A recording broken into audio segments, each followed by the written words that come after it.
Hi, everybody. So, hey, it's Bridget, and I was sitting here responding to a million shorts because I had a couple of shorts going a little bit bonkers about my musical saw. And I realized, wow, there are so many people out there who are clearly new to my channel. And so I thought perhaps you would like to know how to play the musical saw and that you might even have questions. So I just thought I'd go live because I have all these plans about making videos and the videos take forever and then I edit them and then I get perfectionist and I thought just forget it, go live. So pop in the chat if you have a question. You do have to be a subscriber, not because I'm mean. I really do like it if you subscribe though because it helps indie artists book more shows. I don't really care about I don't get monetized on YouTube. I don't make money off it. But if a promoter across the ocean sees that I have a lot of subscribers, they'll be more likely to book me for a show. So if you could hit subscribe, you'll be able to comment and make a request. But I have a big list up here of questions. And let me know if the audio is weird. For one thing, sometimes when I play Saw, the audio gets funky. So anyway, I'm Bridget, and I've been playing the Saw since I was 8 years old. So almost 40 years. 38 years or something like I don't even know how old I am anymore. I've been playing for a very long time, and it's funny because I didn't used to tell people how I played because that's kind of a great secret of the saw players of the world is you're not really supposed to tell people. Sorry, making sure I'm not like giving you a show. You got to be on a different website for that. Just kidding. I don't have one of those websites because again, it's too much work. I just got to go live. So turning up my audio. Oh, hello. Some people are watching on other channels. All right. So I'm Bridget, and yes, this is just a regular saw. Oh, this is one of my special saws. I don't normally play this. This one is autographed. I won't tell you who signed it. Perhaps you'll be able to tell it yourself. There are 3 or 4 people who have signed it. One of the signatures is legible. So perhaps you'll notice. And that'll be my name dropping for the afternoon. I do usually have, whenever I play with somebody who is somebody I love, or particularly, I was going to say more well-known than I am, but that changes. I have everybody sign my saws. This was the first saw that I played with somebody very, very famous, and I had them sign the handle. And now I know to have them sign this part, particularly since I like to play it. But I've played with this person again since, so it's not super duper special. Anyway, how do you play the saw? Some of you may have just Googled. Perhaps this is by now a very old video. I'm recording it on March the 2nd of 2026. This is a very mishandled French bass bow. So now is the part of the event where the people who are in orchestra freak out and jump into the comment section and say, "Oh, my heart, my violinist heart." And this is where I respond very gently and kindly because I am a kind person on the internet that I started as a cello player. I'm still a cello player, and I also play the violin, and that we should not be so precious about our bows unless they are our very precious bows. These, however, are not precious bows. In fact, they came to me used, and the reason that they're all this will be my first question. Why does your bow look like that? Well, here, let me just grab all these bows. Cue the second question, which will be, why are you touching the hairs of your bows?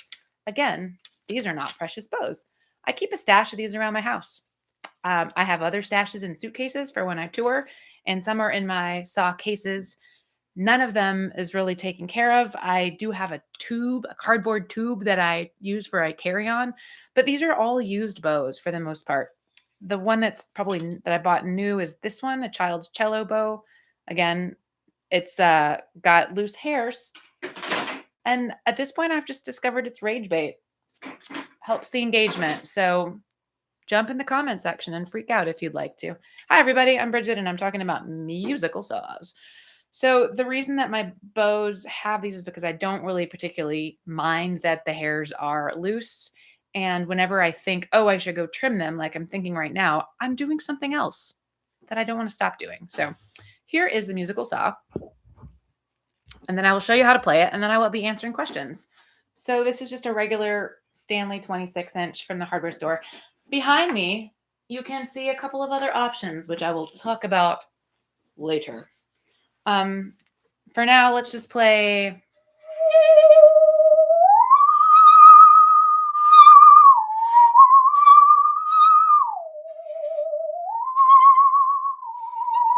Can you hear that? Are you able to hear this?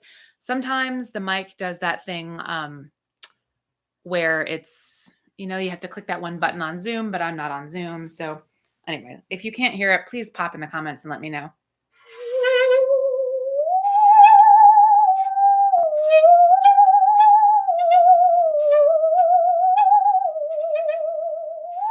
Oops, forgot to turn my phone off. All right. Nobody wants to know who my messages are from. It's from a piano tuner, though, which is very exciting. So this is a musical saw, but it's really just a regular saw. Will it cut wood? There's my next question. Will it cut wood? Yes, it will.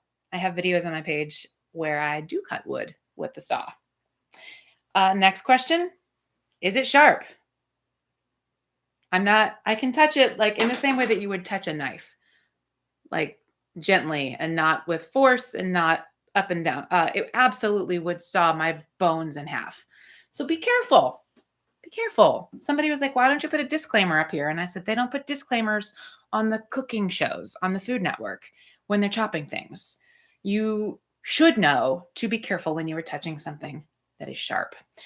Now, why does my bow not get ripped to shreds when I'm playing the musical saw? Why does the bow not get? Well, one, my hairs are like this because I don't take care of my saw, of my bow, but it has nothing to do with actually touching the sharp side. I never touch the sharp side.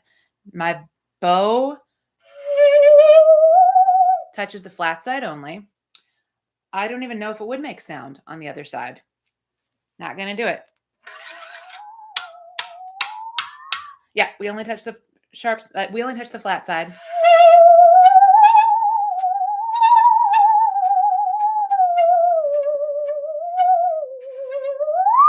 All right, so I'm answering frequently asked questions about the saw. If you have any questions, please type them in the chat. I do have that you have to be a subscriber in order to ask questions in the chat, purely because the last time I went on and did a live, there were a whole bunch of like children who were spamming me. And so I thought that is the way to get away from it. So if I've not answered your question, let me know. I have people on my other pages. I'm also on Facebook and TikTok, and even on Snapchat, but I can't say Snapchat, so I don't check it. Instagram, TikTok, and Facebook again has been really fun to hang out with and play the saw on. I've also been talking a lot about pop music and music theory and stuff. So as you can tell, I play a bunch of instruments and they're all around me, but this is saw time. So next question about the musical saw. I do not see anybody in the chat, so I shall ask my own question. Bridget, what is a musical saw? A musical saw is simply a saw, a piece of steel that you bend, which brings me to the how do we play it? You clamp it between your knees. And I have a bunch of videos about this. They are all free, nothing behind a paywall, though I probably should put it behind a paywall because it's really valuable information. But here, I'll move my microphone so you can actually see me. Clamp it between your legs. Obviously, be careful. The sharp side's in. You're going to make what we call an S curve. So this is a C curve. There's just one curve. But then if you take your thumb on top and you pull up with the other fingers, and yes, my finger hyperextends because I'm hypermobile. Yours might not. You don't have to make a weird, funny shape with your thumb in order to do this. But you do need to make a curve that scoops down and then goes back up like an S. And then if you hit it, you'll get a tone. And if you have a bow, I automatically go to shaking my knee. Let's jump ahead to another FAQ. Why am I shaking my knee? You don't need to shake your knee in order to play the saw. I'm shaking my knee because it's fun and fancy. So what does it sound like if I'm not shaking my knee?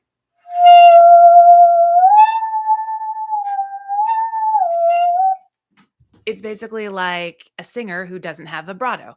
Vibrato is when you make your vocal cords wiggle. So this is a saw without vibrato. This is a saw with vibrato. And I just bounce my knee up and down. So really, how do you make vibrato on the saw? Look at that. I wish I had somebody doing like on-air text so they can put, how do you make the saw do vibrato? You do it by bouncing your leg up and down. So I play the saw, I bow it with my right hand. And so my right knee is shaking. Now I have a left-handed son who plays it this way, and he he shakes his left knee. So whichever knee your bow is in, that's when you do it. And I really just kind of bounce it up and down, almost like I'm shaking my heel, my ankle. But yeah, a musical saw. Here's just a regular hardware store saw. I'm going to now get my actual, sorry for the focus, my musical saw. As you can see, I have a set behind me. These two are musical saws. This one is 20. I think this is a 22-inch Stanley. I will grab this one. This is a new one that I got a few months ago. It is a Stradivarius from Sweden. And it's 34 inches. Oh, come on, back in focus.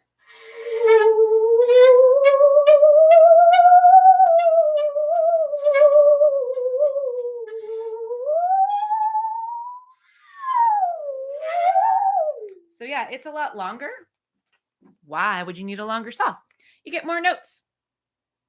This one is about 2.5 octaves of range. So if I'm playing a song where it requires very particular notes, I might want to use this one.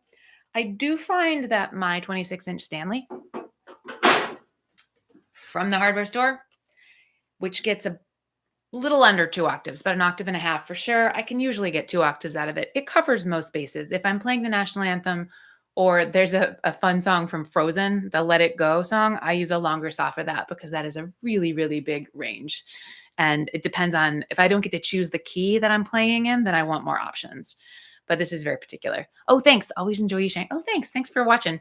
I appreciate that. Okay, so I'm going through frequently asked questions about the musical saw. How's it different from a regular hardware store saw? It's not. Well, that's not entirely true. I'm going to have some saw people jump in. So I guess all that to say is you can go to a hardware store and play any of them. I've never met a saw I couldn't play.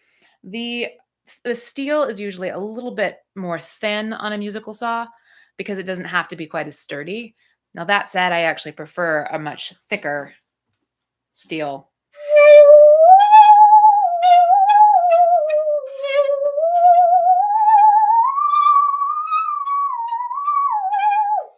Musical saw, in case you're just popping in and you have no idea what's happening.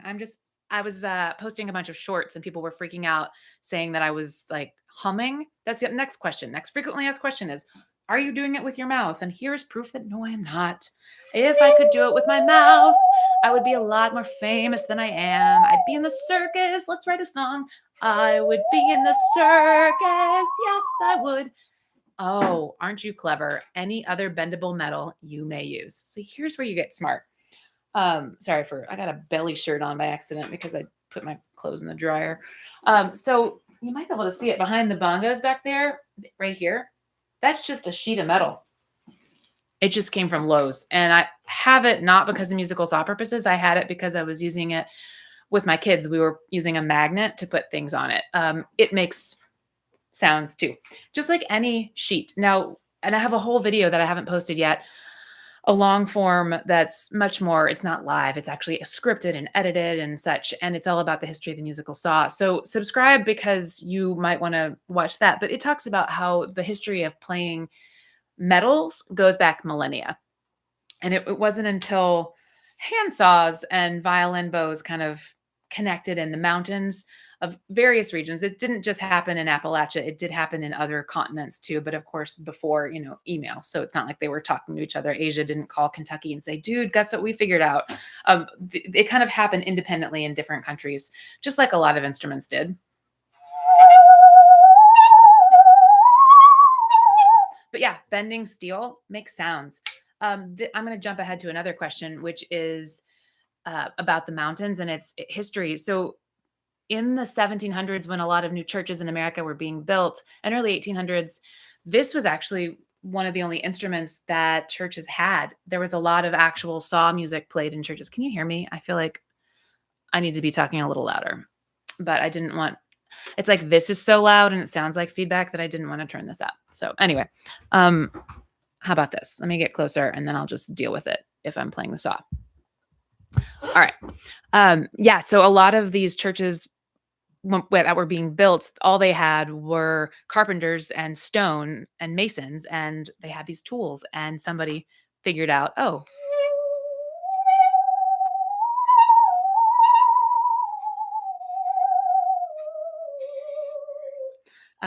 Amazing Grace, of course, if you couldn't tell. Uh, Commenter saying, yes, a bow and cymbals. Yeah, that's absolutely a thing. I have a drum kit over there. I would rush over to show you that, but you already know how it's done. Maybe I'll make a different video about that. But yeah, you can use a bow on lots of things. Obviously violin strings, but also on guitar strings and any sort of string, but also on thin metals. Basically, it's just vibrations. So another frequently asked question is what kind of instrument is a musical saw?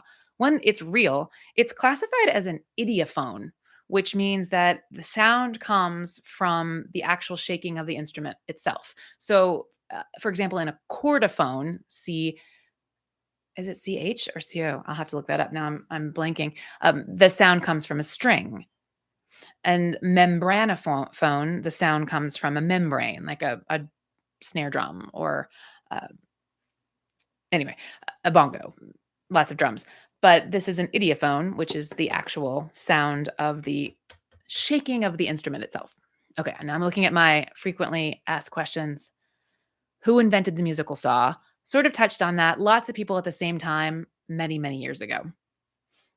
I'm from Kentucky, so the story I was told, of course, was mountain instruments, but having done a lot of research, I'm not kind of, I am. I'm also a musicologist, and the research has shown me that playing metals goes back millennia, like ancient Egypt even. I'll get more into that in another video. What genre is it usually used in? The saw is used in so many different genres. Now, I will say it's one of the absolute most difficult instruments to play. I get a lot of people saying they got a saw, they got a bow, and it didn't make a sound. It didn't work. And I will say that is, I was about to say it's almost always, but I'd be tempted to say it's always. It's user error. It's kind of trial and error. And even if you can get a sound, it's very difficult to get the sound, the pitch, the frequency that you actually want. So keep practicing. I've played since I was 8. It's not easy. It will be a little bit easier for you if you are a string player or at least comfortable with the bow already, because using the bow, you're used to trying out different amounts of pressure.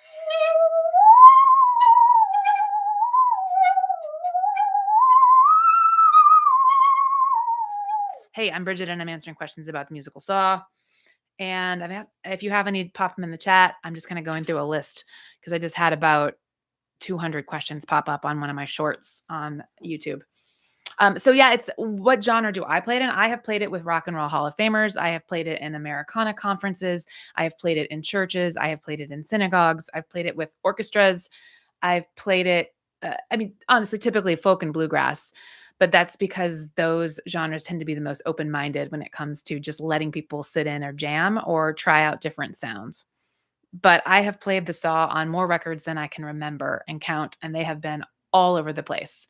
I've played it in theater soundtracks and film scores. Just yesterday, I put 3 different saw tracks down for a film that's coming out next year. It's not a horror film. Typically, I do play the saw in horror films because it's creepy. Like, listen to this. And it was used in old horror films and radio dramas and such.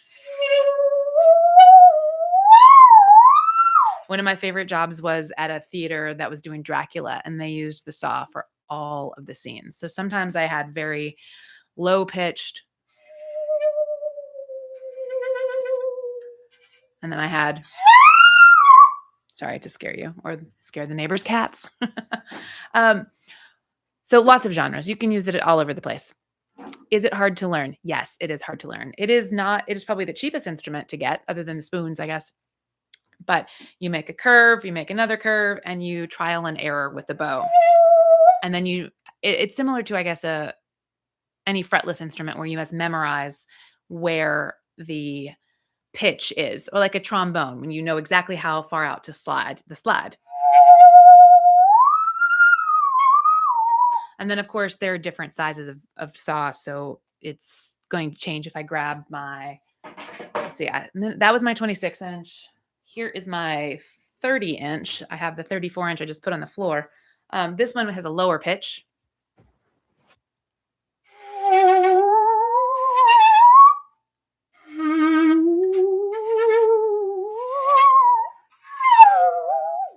Very ghost-like, huh? But like I said, I tend to always go back to my 26-inch Stanley. I prefer that it's thicker, so I have more control over the pitches. I tend to play this one the most so I can play it blindfolded and with a lot of bourbon, which I don't recommend, but I don't even really drink anymore, but I know this instrument in and out. It's kinda like I also play the accordion and there's different sizes. You just tend to get the one that you like. Can anyone learn it? Yes, anyone can learn it. I think it probably is easier. Well, I mean, I feel like you should be an adult or have an adult supervision, but that's the same thing as like when you're learning to chop an onion, just be careful with it. Don't touch the side. Um, Not actively and aggressively anyway. It is a tool as any, so you must love and treat it with respect. Do you need musical training first? No, that's a great thing. So I am a classically trained pianist and I play and guitarist. I played lots of instruments and I took lessons for ages and I studied music theory. That's probably part of why I'm very good at the musical saw because I understand and have studied the physics and the frequencies and the interval pitches.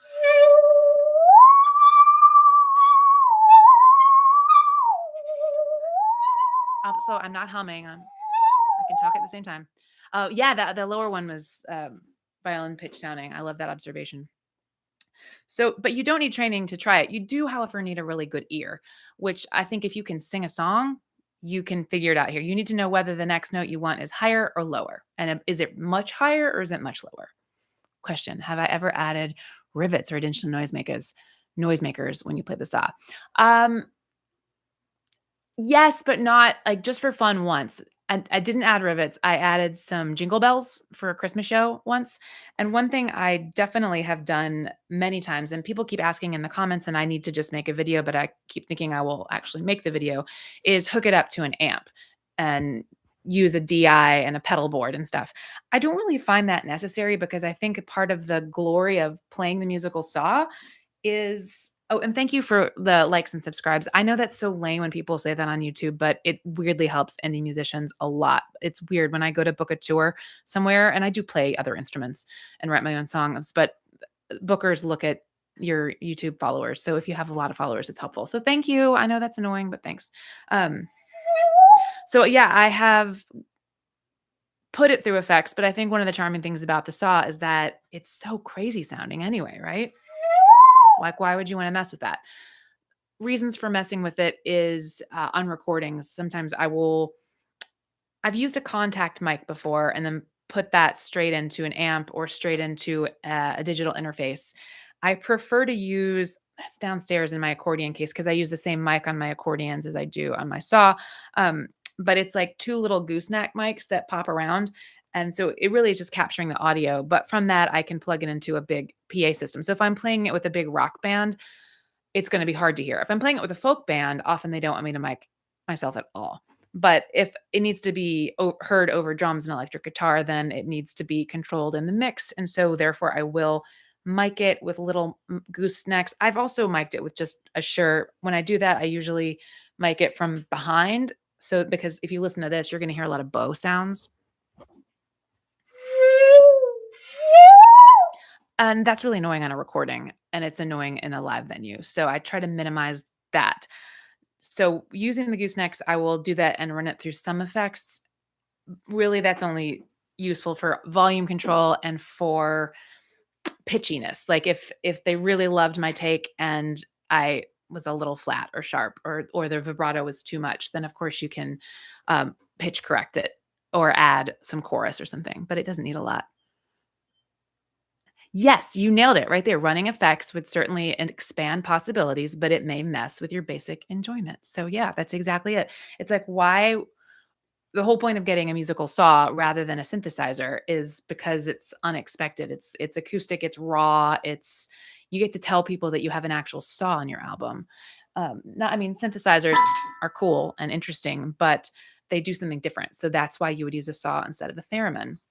That's my next question is it did it is it basically the acoustic theremin? And this is so funny. I used to get really touchy, but now I laugh it off. Because I love that so many people have heard of a theremin, which I also play. My theremin's downstairs because my kids were playing with it earlier. I love that. All the neighborhood kids were over playing the theremin, which tells you what kind of household we live in.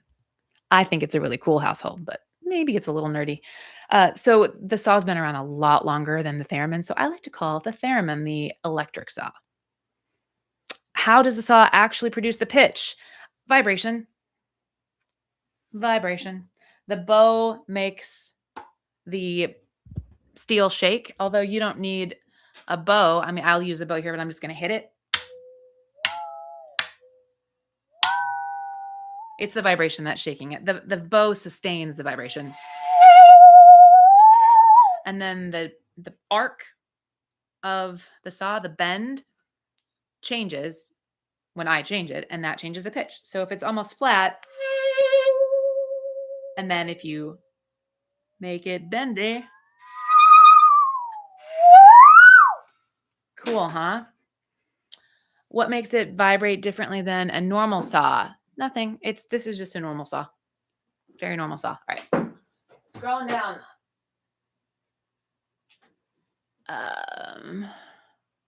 What determines how high or low it can go? The length of the blade. And sometimes, I mean, it has to do also with how thick the blade is too, but in general, the length. So this saw, well, let me get out the one I haven't played yet. Here. Oh, look, this one says happy birthday on it because I used it when I was doing singing telegrams. So this one gets notes from, let's see.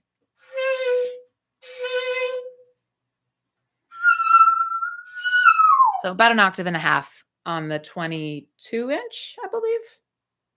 And then my 26-inch gets almost 2 octaves. My 30-inch gets about 2.5, and my 34-inch gets not quite 3 octaves, but lower pitch. So that's my big one. I've just thrown them on the floor at this point. This is my 34-inch. That's called a Stradivarius. All right. Lower in pitch, as you can see. It'd be cool if you took every saw you had. Yes. Oh my gosh, a string quartet. So I do that all the time. You should. I have to. Gosh, my channel is kind of all over the place, but yeah, I actually have loads of string quartets that I've used string quartet songs too. Oh, sorry, you can see on my belly, which is fine. I'm fine with anyway. Yeah, I do a lot of string quartet stuff. I have actually 2 Christmas albums of saw recordings. One of them has a 4 or 6 part version of an old medieval carol that I love on there. And I have another video on here where I did 30 musical saws and have an orchestral arrangement of Happy Birthday in a minor key, of course.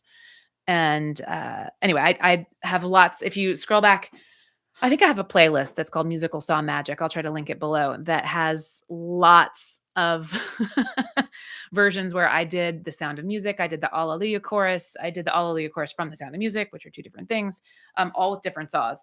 But some of them I'd use the same saw, and some I had to use my low. And then for the bass parts, I recorded this saw, but then pitch corrected it down an octave so that I would have the low notes of it stuff. So yeah, I have a lot of string quartet and full orchestra versions of saws. Why are you obsessed with the saw? I know, it's crazy, right? So I'm a classical piano player by training and guitarist too. And obviously I play anything with strings, and then I play the piano, accordion, drums, and the saw. And the saw's my favorite. Well, scratch that. If we're being very technical, the piano is my favorite. But as far as the saw, it is a conversation starter. It is amazing, and it always blows people's minds and makes them smile. And I love that. That's my favorite thing about music. And I know that a lot of artists out there are struggling right now. Like, why am I on the internet talking about the saw when there is a war going on? And I'm not even going to get into that. But why? Art matters because of lots of things, but a major thing is connection and nervous system regulation. So when I sit here and I play the saw on the internet and you smile, that's valuable. So that's why I'm still doing this. I have to remind myself of that a lot. Questions are coming now. I have a question. How does it make that sound? So this is a 34-inch Stradivarius saw. I do have regular hardware saws that I prefer to play. It's the vibration of the steel.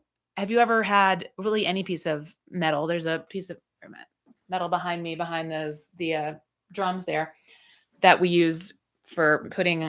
It's just magnetic. We put like kids' schoolwork and stuff up there. But if we move it, it makes like a shaky sound that is actually pitched. So it's really just the saw shaking, but you bend it into an S curve, which means instead of a C curve like that, you give it another arc and then shake it or use the bow to sustain the sound. Pretty cool, huh? Music saves lives. Or with the saw. Gosh, you guys are funny. All right. Other questions. What kind of saw should beginners buy? Don't buy a really expensive. This one's $100. Don't buy that. You don't need that. Go to the hardware store and buy any saw longer than 20 inches. And as long as it's, metal, it doesn't matter if the handle is rubber or wood. It's the same. They're both equally difficult to play. It does not have to be a special musical saw. Yes, you can go to Home Depot or Lowe's, whichever, or your local hardware store. The saw that's best, I would say 24 to 20 to 30 inches is going to be the easiest for you to play because any longer than 30, like this is 34 inches. It's a little long. I can play it. I'm not very tall. I can barely play it. My 9-year-old plays also. He can't play this one because his arm's not long enough, but he likes my 26-inch. What bow do I use? So this right now is a French bass bow that needs a haircut. I have a stack of bows. Any bow works. When I'm on tour, I go with a 1/8 size violin bow, the tiniest one I can find because it fits in my carry-on. Does the bow change the sound? I know. Isn't it hilarious? No one believes in it. Honestly, it's just like helping my channel when people are like, "You're humming," but it's so weird to me. And then I realized that this took me a minute. When I went to pick up my kid at his band practice the other day, and he's 9, one of the other kids in there came up to me and goes, "I found your YouTube channel." And I was like, "Oh, that's why nobody believes me because a lot of the people watching are like 9 years old." So perhaps they've just never seen it before. Um, yeah, it's been cracking me up though, but it's good for engagement, so whatever. I don't care. Um, I also love calling out a troll in kind of a fun way. What bow? Do I need rosin? Yes, I do need rosin, but I don't need as much rosin as you'd think. And I use rosin so rarely that I cannot locate any right now because I'm ADHD. I've lost my rosin. It's somewhere. I don't think that the saw takes away the rosin from the bow as much as my violin does.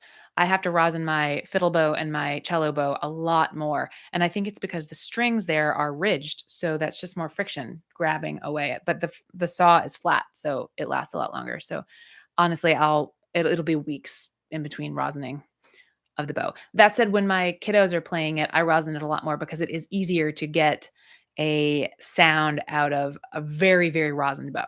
So oh, where are you now? Miss in Louisville. Yeah, Louisville's great, but also Louisville's still Louisville. They get so close to being awesome. And yet we're still here. It does not need amplification. What kind of mic works best? An SM57 behind it, if you're recording as far away from the bow as possible. Usually in recording situations, I'll do an overhead and one behind. But I also, on live things, I'll put a gooseneck with a tiny mic on there. I use a Myers amplification pickup. They're awesome. If I remember, I'll put a link in. Do I sit or stand? I sit. The weirdest setup I've used. I don't know. I mean, I guess when I go through amps and such, but that's not particularly weird. I think just playing the saw is pretty weird. How do I find the right pitch without frets? That's muscle memory. And I just know. And when I'm on a new saw, I usually know. I don't know. I've been playing again since I was 8 years old. So it's just, I kind of go for it. But on my 26-inch, now I will say that most of my life have had perfect pitch. I say most of my life because COVID has messed with it a bit. So for the most part, if I'm going to put on a song, like I don't want to get into copyright trouble, but if I put on, I was gonna try to put on some. If I just try to like match that note, can I play it? Pretty close. This is a saw that I don't play very often, though. I will say I'm usually able to get it right away with my 26-inch because I play it all the time. Let's see. Just kind of know. Yeah. So, and again, I like this saw best. It just plays nicely. It's also this saw I know I've had at least since 2008 because it's signed by somebody who I played at the Palace Theater in Louisville, Kentucky with in 2008. So anyway, they're just a hardware store saw. Oh, I lost my list of questions. A few questions jump there. Best place I've played the saw, huh? I did love the Louisville Palace. I've played the Palace Theater multiple times. I played it on a Prairie Home Companion with Garrison Keillor and the All-Star Shoe Band. I've played it with Elvis Costello on multiple continents. I like playing in old cathedrals, though. I actually have a whole tour I do sometimes called Sacred Saws, where I play old church music in old churches. So I'm obsessed with old cathedrals in Europe. So those are my favorite places. The Beverley Minster in Yorkshire is one of my favorites. I answered that question. Oh, I said I was only going to do 30 minutes and I'm at 36. So I'm going to pop off soon, but if there's any more questions, jump in. Oh, Henderson. Yeah. Oh, that's nice. I like Henderson. Harder than violin. Is it harder than violin? Oh gosh, I don't know. I think that it is. I think yes. But I don't know. I think the saw is also more forgiving because if you're a bad violin player, everyone's like, "Eh," or if you're slightly off pitch. But if you're slightly off pitch on the saw, people are still just kind of like, "Oh, wow, that's amazing." So maybe it is harder to play the violin. How long did it take me to sound good? I don't know. I started playing the saw when I was 8 years old. And here, if you're just jumping in, I see people popping in. Oh, Rathskeller, like Germany or the Rathskeller at the Sealback. I don't know when I started to sound good. I know that by the time I was a teenager, I was accurate and sounded very good. But I also, it's the same thing. Like nobody tells a child that they sound bad. So a few years probably. It is a lot harder than it looks. I know a lot of people I've toured with have just gone out and decided they're going to get a saw and just like add that to their act. And they're always kind of humbled rather quickly, I believe. Let's see. Hardest part about learning, I think the pain. Like I'm hypermobile, so my thumb bends very much naturally and it over bends and so it hurts sometimes. And I tell people who are learning to not play for long stretches, like do a few minutes and then add 30 seconds each day, but don't try to do a whole bunch because it's going to hurt your wrist. But it's not pain from the blade. It's actually just pain from holding a thick steel instrument in a curve that's not its desired position. Do you tune it? No. Can you read sheet music for it? Yes, I can. Can other people? I haven't met other saw players who reads sheet music for the saw, to be honest. I think that goes with perfect pitch and that, or if you're a good sight reader, like a sight singer, then you could. I think Natalia Peruz, who's delightful, and perhaps you've seen her in the New York City subway stations. I think she can read music. Most other good saw players that I've met are entirely by ear. I love playing with sheet music because I don't have to think. I just show up to the session and they're like, play this. And I'm like, okay. And then it's over and I get paid and I go home. So, do you tune it? No. How do you control vibrato? I answered that already. It's with your knee. Why does it sometimes squeak? It shouldn't squeak if you're playing it right. But the reason for a squeak would be playing it too hard. Oh, I have a visitor. I think I have to go. Like if you really, really use the bow too hard. Is a thinner saw better to learn on? What a great question. Yes, because of the pain, but also it's a lot harder to control your pitch that way because you're going to bend it a little bit all the time. And so you'll change pitches on it. Like if it's too easy to bend, then you might go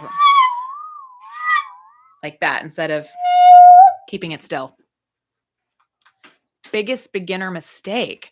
That would be assuming that it's easy. I can't tell you how many people jump in my comment section and say, Sorry, I hear the door, but no one's coming in. I can't tell you how many people jump in the comments and say it's not working. My saw doesn't work, and I'm like, it works. It's user error. You got to practice, and it takes a long time. It's not like a piano where you just go to the piano and it plays a note. It's more like a guitar where it's not necessarily going to sound pretty, or a violin when you strum it. You have to try. All right. There's so many more questions, but I got to jump off. So thanks for your questions. I'll do this again sometime. Oh, hi, it's Easy Chair. Thanks for your super nice comment. I just saw it. All right. I got to go eat dinner. Thanks, y'all.